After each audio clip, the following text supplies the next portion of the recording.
السلام علیکم دوستو۔ حضرت واصف علی واصف فرماتے ہیں کہ اللہ تعالیٰ ہر دور کی جدت کے ساتھ ساتھ ہے۔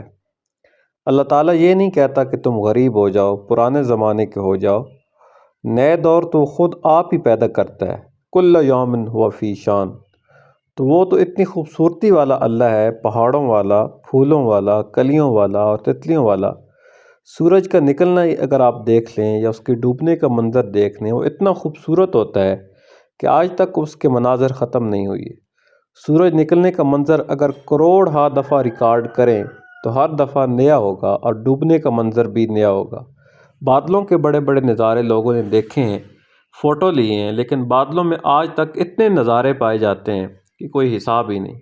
اور اس نے آسمان میں قوس و قزح کے رنگ ڈال دیے کہ کمال کی بات ہے۔ تو جو کچھ آپ کے پاس حسن ہے وہ آسمان سے نازل ہوا۔ آسمان جو ہے زمین کو حسن دیتا ہے، بیوٹی آسمان سے آتی ہے، اور عبادت زمین سے اوپر کی طرف جائے گی۔ آپ عبادت کرتے جائیں اور رونق لگاتے جائیں۔ آسمان آپ کا اپنا ہی ہے، ڈرنے والی کوئی بات نہیں ہے۔ لیکن ایک بات یاد رکھیں کہ ہر چیز یہاں کی فانی ہے اور میلہ 2 دن کا ہے۔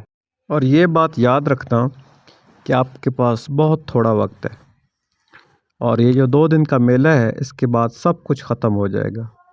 پھر آدمی اکیلا ہی اکیلا ہے، اور اس 2 دن میں سے 1.5 دن تو گزر بھی گیا ہے۔ اب آپ اس میں خدا کی طرف رجوع کر لیں، خدا کے لیے خدا کا سفر شروع کر دیں۔